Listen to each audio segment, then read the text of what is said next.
Good morning everyone. তো প্রথমে সবাইকে ৭৯তম স্বাধীনতা দিবসের অনেক অনেক শুভেচ্ছা, ভালোবাসা। তো আমাদের তোজও কিছু বলবে?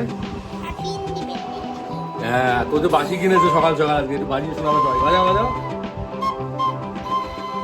হ্যাঁ, আর এই তোজোর ভাই যেখানে এসে দাঁড়িয়ে আছে, বাবা আমাকে কিছু বলছে না কেন? হ্যাঁ হ্যাঁ হ্যাঁ, তুমিও কিছু বলো, তুমিও কিছু বলো। হ্যাঁ চলো, তোজো বাসি কিনে খুব খুশি সকাল সকাল। তো ইন্ডিপেন্ডেন্স ডে, সবাই সবার পরিবারের সাথে ভালো থাকো, ভালো কাটাও দিনটে।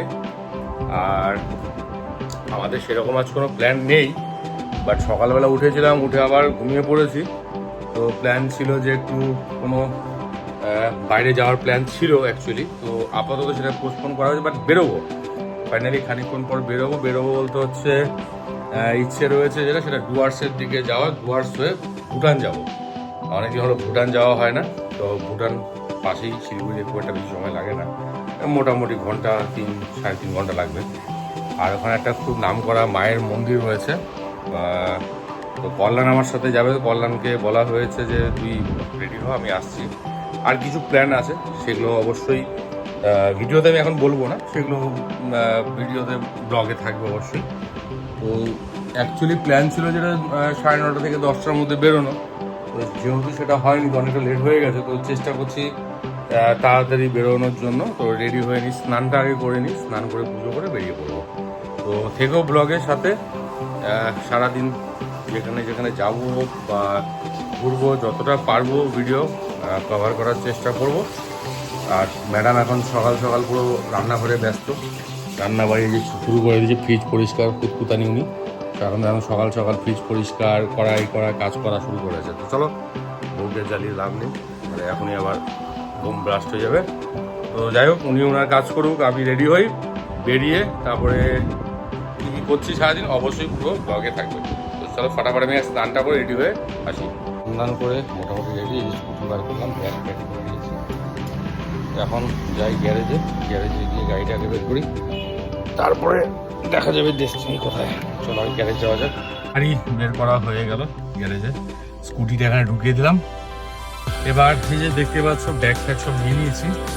এবার এখান থেকে টানা বেরিয়ে যাবো জলপাইগুড়ি, সেখানে অল্প একটু কাজ রয়েছে। সেখান থেকে ময়নাগুড়ি থেকে কল্যাণ রিসিভ করে তারপরে ভুটানের দিকে। তো দেরি করা যাবে না, কারণ অলরেডি 12টা 7 বেজে গেছে। তো যত বেশি লেট করবো তত আমার দিকে যেতে লেট হবে, কারণ অনেকটা সময়, অনেকটা রাস্তা। তো বেশি দেরি না করে চলো আগে বেরিয়ে পড়ি। পাড়া দিয়ে তেল ভরতে দিতে না, আজকে পাম্পে বাপরে বাপ, চারিদিকে ভিড়ে দিই হয়ে যাবে আশা করি। হয়ে গেল, বাট তেল তাড়াতাড়ি ভরা হয়ে গেল।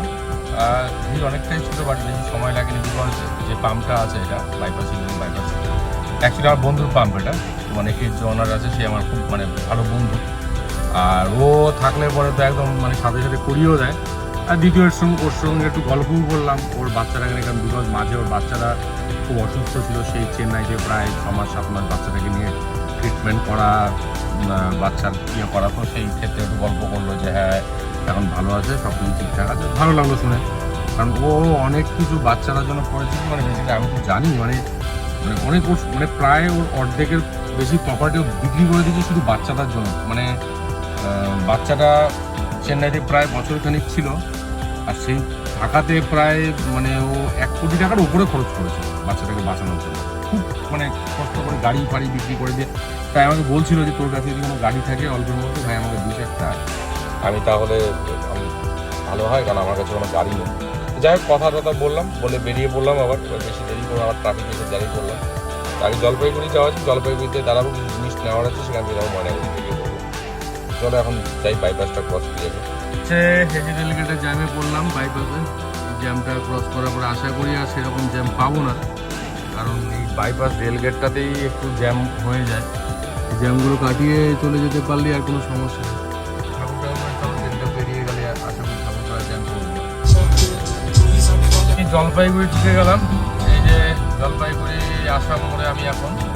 তো এখানে কাকার হোটেলে কিছু জিনিস নেওয়ার রয়েছে, তো চলো আগে নিয়ে নিই, নিয়ে তারপরে কাকার হোটেলে।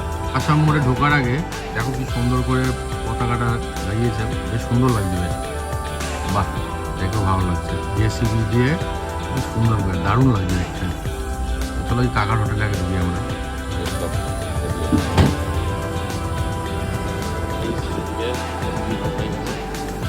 চলো রেডি করা যাক। খাওয়ার নিয়ে নেওয়া হয়েছে এই যে সব। এবার চলো এটা ডিস্ট্রিবিউশনের পালা। তো কল্যাণকে বলেছি জলের জন্য, তো কল্যাণকে জল নিয়ে নিয়েছে।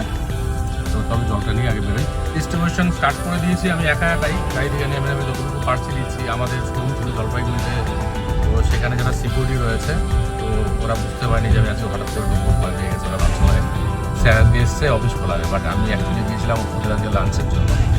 ওদেরকে লাঞ্চ দিলাম, তো যাই হোক ওরাও অনেক খুশি হয়েছে। তো ওদেরকে জাস্ট লাঞ্চটা দিয়ে এখন আমি যাচ্ছি ময়নাগুড়ি। কারণ আমার কাছে যতটুকু জল ছিল, মানে বেশি না, আমার কাছে 8-10 বোতলের মতো জল ছিল, ছোটো বোতলগুলো। তো ওখানে কিছু বোতল আমি দিয়ে দিলাম ওদেরকে, জল প্লাস দুপুরে যে লাঞ্চের যে ব্যবস্থা করেছি সেটা। বাদ বাকি কল্যাণকে ফোন করা হয়েছে, তো কল্যাণ ওখান থেকে 3 পেটি আরও জল নিয়েছে। তো এবার জলটা না নিলে পরে, কারণ গরম করে তো কাউকে খাওয়ার দেওয়া যায় না যতক্ষণ জলটা মানে না হয়, কারণ দুপুরটা আমাদের গরম তাপ আছে। এখন তাড়াতাড়ি করে আগে ময়নাগুড়ি পৌঁছে নিয়ে তারপরে কল্যাণকে উঠিয়ে তারপরে আর বাদ বাকি জায়গাগুলো ডিস্ট্রিবিউশন করে তারপর আমরা ডুয়ার্সের দিকে আস্তে আস্তে যাবো। তো এখন আমি মোটামুটি তোমার হাইকোর্ট ক্রস করছি। তোমরা অনেকে হয়তো শুনেছো বা জানো যে জলপাইগুড়িতে হাইকোর্টের 4টি ব্রাঞ্চ ওপেন হয়ে গেছে। সেটা হলো এটা, দেখতেই পাচ্ছি সুন্দর করেছে, খুবই সুন্দর, মানে দারুণ করেছে। তো আমি অলরেডি বাইক নিয়ে তো আমি এই হাইকোর্ট ক্রস করছি। তো চলো হাইকোর্ট ক্রস করে আগে ময়নাগুড়ি যাওয়া যাক।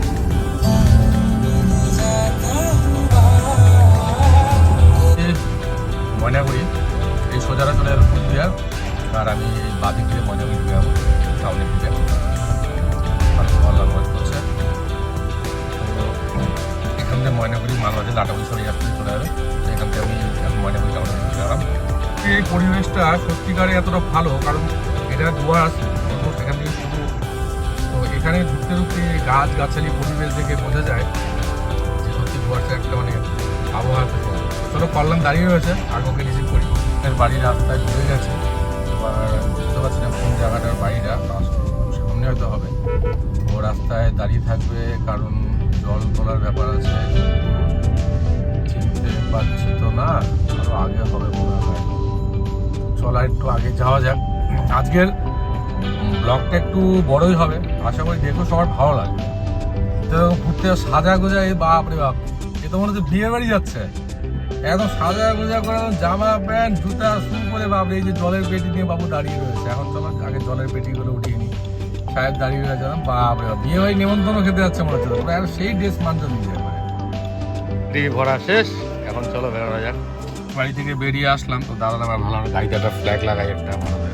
তো এই কল্যাণ গেল কিন্তু দোকানে, তো নিয়ে আসুক একটা ফ্ল্যাগ লাগিয়ে তারপরে বেরিয়ে যাবো।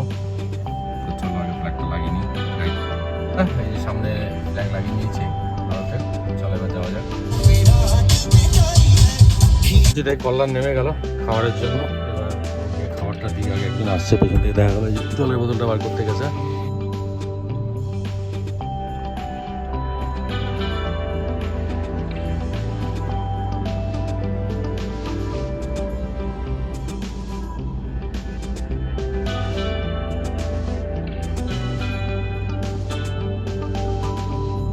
আছে এখনো, তো এই যে কাকাকেও এখন দাঁড় করানোর জন্য কাকাকেও খাবার দেওয়া খাওয়ার জন্য। হ্যাঁ, এখন সবাইকে দিয়ে দিই খাবারগুলো, কারণ অনেক লেট হয়ে গেছে, অনেক খাবার আছে, নষ্ট হবে। দেখা যায় যতটা পারি ডিস্ট্রিবিউশন করে দেওয়া পারবে।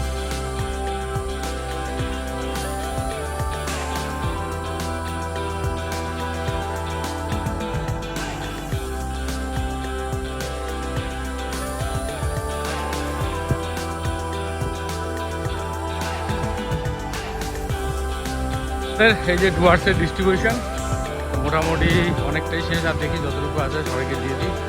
খুশি গ্রামের যারা আদিবাসী লোকরা আছে তারা জড়িয়ে ধরে আশীর্বাদ করলো, এর থেকে বড় শান্তি আর কি আছে। থ্যাংক ইউ সো মাচ, খুব ভালো মানসিক শান্তি পেলাম। চলো এবার দেখি কোথাও ঘোরা যাক, যেটা মেন উদ্দেশ্য ছিল সেটা হয়ে গেছে। এবার দেখি কোথাও ঘুরতে যাবো। এতক্ষণ ধরে ঠিকঠাক ঘুরছিলাম না, কারণ একটা টার্গেট ছিল যে এদের কাছে সবাইকে দুপুরে লাঞ্চটা দেবো, হয়ে গেছে শেষ। এখন দেখি কোথাও ঘুরতে যাওয়া যায়। এখন হাসিমারার কাছাকাছি পৌঁছে গেছি, 35 কিলোমিটার থেকে হাসিমারা।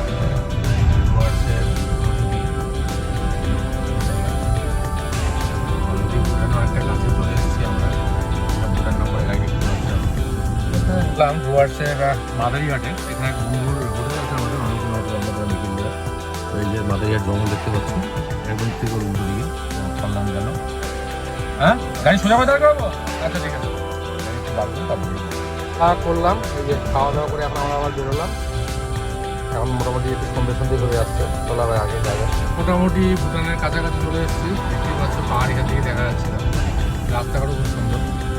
তার নিচ চলে এলো আলিপুরদুয়ার। এই যে দেখতে পাচ্ছি যে ফ্লাইওভার যেটা, আর বাদিকটা আমরা জয়গাঁও রাস্তা দিতে পারবো। এবার রাস্তার ভিতরে খলনাও বসে আছে এখানটা সাহেব আমাদের।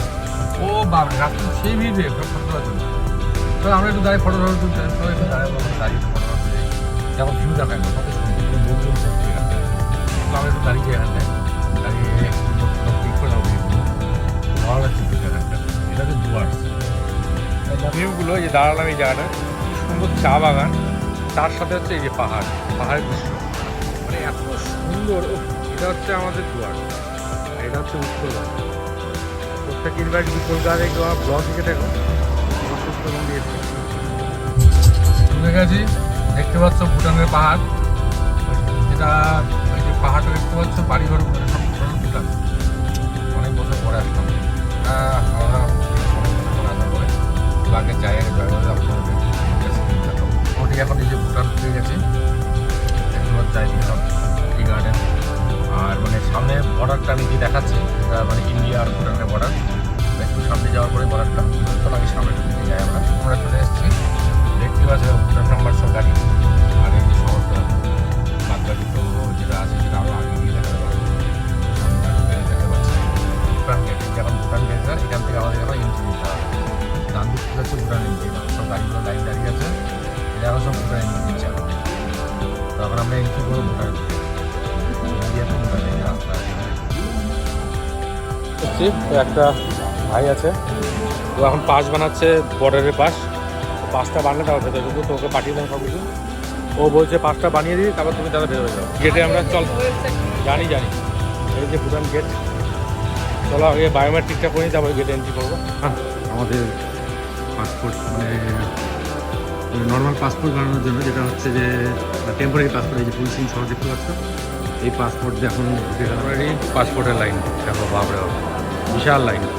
পাসপোর্ট হবে তারপরে ভেতরে এন্ট্রি, অনেক লাইন আছে। আমরা ফাইনালি ভুটানে এন্ট্রি করে গেছি। দেখতে পাচ্ছ এই যে ভুটান পুলিশিং শহর। আর ভিসা বানিয়ে নিলাম। এবার যাব হচ্ছে আমার আবার ইন্ডিয়াতে, মানে গেট থেকে পার হয়ে আবার ইন্ডিয়া যাব, কারণ গাড়িটা আমাদের ওই পারে আছে।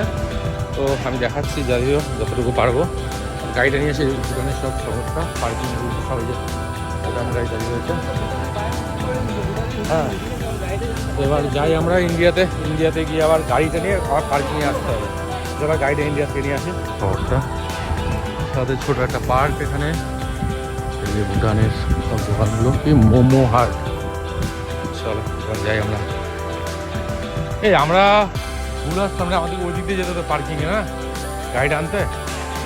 হ্যাঁ, আর এটা গেট না, এটা তো গুম্বা আছে। এটা খুব সুন্দর দেখতে পাচ্ছ, নেট অ্যান্ড ক্লিন। এখন এই যে আমাদের পার্শ্ববর্তী দেশ মিনি ফরেন ভুটান, এইটাই রাস্তা চল চিনি। গাড়ি আমাদেরকে শোন, এখান থেকে সেখানে টার্ন নিতে হবে। হ্যাঁ, ডাইরেক্ট কিন্তু দোকানে যাবে না গাড়ি।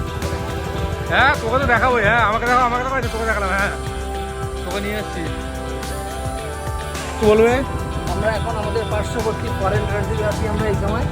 ঠিক আছে, কালকে ঘুরছি, আমরা ফিরছি, খুব আনন্দ হচ্ছে আমাদের মধ্যে। আনন্দ হচ্ছে। আমরা দুজন ঘুরে খুব আনন্দ উপভোগ করছি ফরেন কান্ট্রিতে। এসব করেন এখন আমরা, এখন ইন্ডিয়ার বাইরে নেটওয়ার্ক নেই এখন মোবাইলের আছে। চলো আগে একটা ভালো কাজ করলে হয়, তারা তো ওই পারে গিয়ে না ইন্টারন্যাশনাল রোমিংটা করে দেবো, তাহলে এখানে কাজটা করবে করে নিয়ে চলে আসবে। বেরিয়ে পড়লাম লাইনে, এখন ওই পারে যাবো ইন্ডিয়াতে, গাড়িটা নিয়ে তারপর আসবো। গেট পাস বানিয়ে নিই গাড়ির জন্য, কারণ আমরা যদি আমাদের পাস বানিয়েছিলাম, গাড়ি পাসটা বানিয়ে দেবো, গাড়ি নিয়ে ভুটানে গাড়ি নিয়ে চলে আসলাম। এখন সামনে দিকে ভুটান নিয়ে পার্কিংয়ে যাবো। পার্কিং নিয়ে অনেক সমস্যা, এখন পার্কিং একটা দোকানে যাই না, এখানে দাঁড় করাতে দেবে না, দেখতে পাচ্ছি সব ভুটানের দোকানগুলো। হ্যাঁ হ্যাঁ, ঠিক আছে, দাঁড়িয়ে আছি।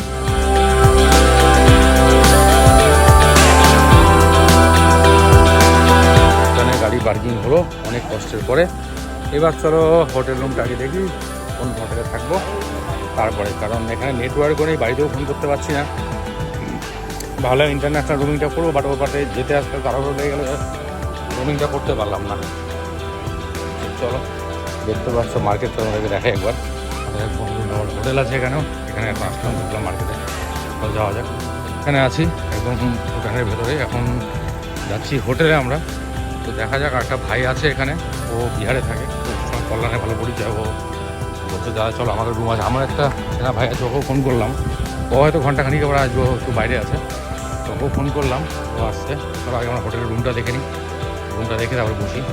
তো বুঝতে পারছো এখানে খুব ডিসিপ্লিন, গাড়ি ঘোড়া হর্ন খুব কম ইউজ করে, সাবধানে চলাফেরা করে। আর তোমার খুব রাস্তাঘাট প্রচণ্ড নেট অ্যান্ড ক্লিন। হোটেলগুলো দেখতে পাচ্ছ, রাস্তাঘাট দেখতে পাচ্ছ, সাউন্ড খুব কম এখানে, মানে এরকম নেই যে হাই হলো এরকম কিছু নেই।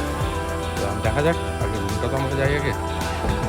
এখানে পার্কিং এখানে করা যাবে না, পার্কিংয়ের ইয়েতে হ্যাঁ দাঁড় করা যাবে। এখানে রুমে চলে এসেছি, এবার এই দেখতে পাচ্ছ হোটেল হচ্ছে। আমি আছি একটু আগে ফ্রেশ হই, ফ্রেশ হয়ে ভাই আছে শোনো, তো কথা বলি, তারপরে দেখি কী করা যায়। তো ইচ্ছে আছে রাত্রিবেলা ভুটান একটা ডিস্কোতে যাওয়ার, দেখা যায় ফ্রেশ তো হয়নি, তারপরে কথা বলছি। আপাতত ব্লগটা এখানেই শেষ করছি, সারাদিনের ট্যুর নতুন গেলে আবার নতুন ব্লগ বানাবো। সবাই ভালো থেকো, সুস্থ থেকো, গুড নাইট আপাতত সবাইকে, তারপর নতুন কিছু ব্লগে থাকবে। চলো টাটা, বাই বাই, সবাইকে ভালো থেকো, সবাই লাভ ইউ ভুটান।